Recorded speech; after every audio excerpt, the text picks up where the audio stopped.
అందరికీ నమస్కారం. మారేడు కాయ. మనం మారేడు చాలా వాటిలో వాడతాం. మామూలుగా ఏంటంటే మారేడు అనగానే శివాలయంలో అభిషేకం, పత్రి పూజ చేస్తారు. అలాగే మారేడు తీర్థం తాగితే అనుకోండి, రోజు వెళ్ళి మారేడాకులు నీళ్ళేసి పొద్దున్న తాగితే అమీబియాసిస్ తగ్గిపోద్ది, జిగట విరేచనాలు తగ్గిపోతాయి. మామూలుగా శివాలయంలో రోజు తీర్థం తీసుకున్నాం అనుకోండి, గమ్ మోషన్స్ తగ్గుతాయి అన్నమాట. చాలా పవిత్ర వృక్షాలు అంటాం కదా వీటిని. మనం శివుడికి, విష్ణుమూర్తికి ఏమో తులసి, శివుడికి మారేడు.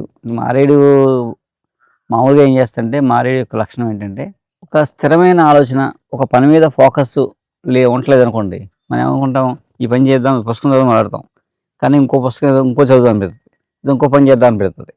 అలా స్థిరత్వం ఉండదు ఆలోచనకి. ఒక ఒక పని మీద ఫోకస్ ఉండదు అనమాట. అలా స్థిరత్వాన్ని తీసుకొస్తామన్నమాట. ఈ మారేడు ఆకు కానీ మారేడు చెట్టు కానీ అక్కడ మన దగ్గర ఉంటే ఆ స్థిరత్వం వస్తుంది. ఆలోచన స్థిరంగా ఉండి ఒక పని మీద ఫోకస్ ఉంటుంది అన్నమాట. అందుకు మనం ఆలయాల్లో మారేడుని పెట్టుకున్నాము. అలా మొక్కలు మన యొక్క మనస్సుని, మన యొక్క ఆలోచన స్థలాన్ని మీద ప్రభావం చూపగలమంటుంది. అందుకు మనం పవిత్ర వృక్షాలని అలా మనం పెట్టుకున్నాం డివోషనల్గా. సో ఇవన్నీ మనకు తెలియకుండా మనం కంట్రోల్ చేస్తుంటాయి అనమాట. మనకు ఒక మంచి మార్గం నడిపిస్తాయి మొక్కలు కూడా.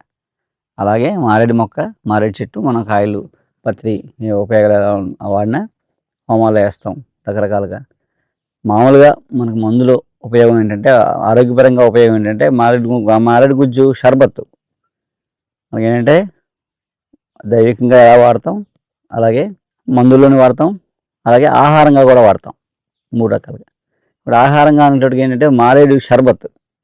మారేడు షర్బత్ ఏం చేస్తారు, ఇగో ఇది మారేడుకాయ, ఇది ముగ్గుపోయిన కాయ.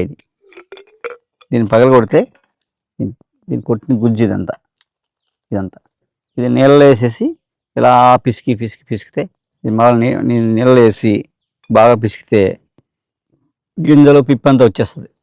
ఆ షర్బత్ ఇలా తాగొద్దు.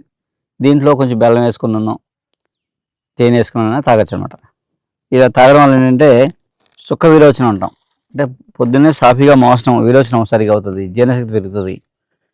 అలాగే మధుమేహం రాకుండా చేస్తుంది, మధుమేహం అదుపులో ఉంటుంది. మన శరీరంలో నీటి శాతం తగ్గిపోకుండా, డీహైడ్రేషన్ అవ్వకుండా ఆపుద్ది అనమాట. అంటే మనకి అందుకే వేసవకాలం మారేడు షర్బత్ తాగుతాం. మనం తాగడం ఏంటంటే నీటి శాతం తగ్గిపోకుండా ఉంచుదాం, మనం కంట్రోల్ చేస్తాం. అందుకు మారేడు షర్బత్ మనకి ఉపయోగం. మామూలుగా ఏం చేస్తాం, మారేడు పళ్ళు సీజన్ 1 నెల 2 నెలలో ఉంటుంది వేసవికాలం, తర్వాత మనకు దొరకవు కదా. అందుకని మనం సంవత్సరం అంతా మారేడు షర్బత్ తాగాలంటే ఇలాంటి కాయలు, ముగ్గిపోయిన కాయలు తెచ్చి పగలగొట్టి ఈ గుజ్జుని ఇలా ఎండబెట్టేసుకుని, ఎండిపోయింది మనం సీసాలు దాచుకుని అనుకున్న సంవత్సరం అంతా ఉంటాయి. మనం ఎప్పుడు షర్బత్ తాగాలన్నా, మారేడు పానకం తాగాలన్నా ఏముంది, ఇలాంటిది ఒకటి తీసుకుని కొంచెం ఒక 1/2 లీటర్ నీళ్ళు వేసి 1-2 గంటలు నానబెట్టామనుకోండి, మళ్ళీ మెత్తగా అయిపోద్ది.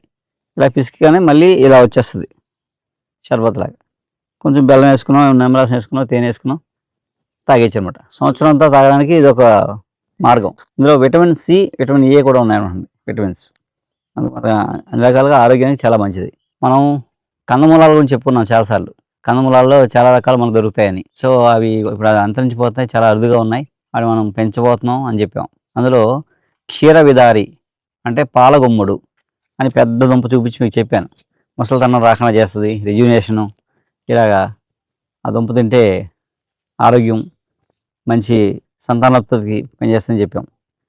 అయితే మనం అది ఎక్కడో ఒకటి కలెక్ట్ చేసాం. నేను ఏం చెప్పానంటే, ఇవన్నీ మేము డెవలప్ చేస్తున్నాం, తర్వాత మళ్ళీ గిరిజనులతో ఎంతమంది పంటలు పండిస్తాం, అప్పుడు మనకి 2 ఏళ్ళకు 3 ఏళ్ళకు ఇవన్నీ మళ్ళీ అందుబాటులోకి వస్తాయి అని చెప్పేసి ఒక ప్రయత్నం చేస్తామని చెప్పాం. అలా మీకు చూపించిన దుంపని 3 నెలల క్రితం చూపించాను నేను. అది ఇప్పుడు ఇక్కడ దాన్ని అప్పుడే పాతడం వల్ల ఏమైంది, ఇదంతా చూసారు పాదు ఎంత బాగా వచ్చిందో. కింద దుంప ఉంది, అలాగే అక్కడ పాదు, రెండు బతికాయి మా దగ్గర. అంటే 2 తెచ్చాం, రెండు పాదులు వచ్చేసారి. చూడండి, ఇది మామూలుగా ఏంటంటే మొక్క చూడడానికి ఎంత అందంగా ఉంది, అందంగాని ఆర్నమెంటల్ ప్లాంట్ లాగా ఆకులు, పువ్వులు, గ్రామ్ ఫోన్ లాంటి పువ్వులు, వైలెట్ కలర్ పువ్వులు, అలా అందంగా ఉంటుంది, ఆరోగ్యానికి ఆరోగ్యం కూడా. ఇప్పుడు మేము పూలు వచ్చాయి కదా, కాయలు వస్తాయి. ఈ కాయల నుంచి గింజలు వస్తాయి. ఈ సంవత్సరం గింజలు సేకరిస్తే నెక్స్ట్ ఇయర్ ఒక 100-200 మొక్కలు వేయగలుగుతాం. అలా ఒక 2 ఏళ్ళకి మనం 2-3 ఎకరాలు వేస్తామంట. అప్పుడు మనకు నెక్స్ట్ తరానికి అందించే ప్రయత్నం ఉంటుంది. ఎప్పుడో 30 ఏళ్ళ క్రితం చూసిన మొక్క మళ్ళీ ఈ మధ్యకాలంలో దాన్ని బ్రతుకుని ఆ తెచ్చిన దాన్ని మనం చక్కగా ఇలా ఉంటుందని చూపించాం. దాన్ని తీసుకొచ్చి చక్కగా ఇక్కడ మనం రక్షించామన్నమాట.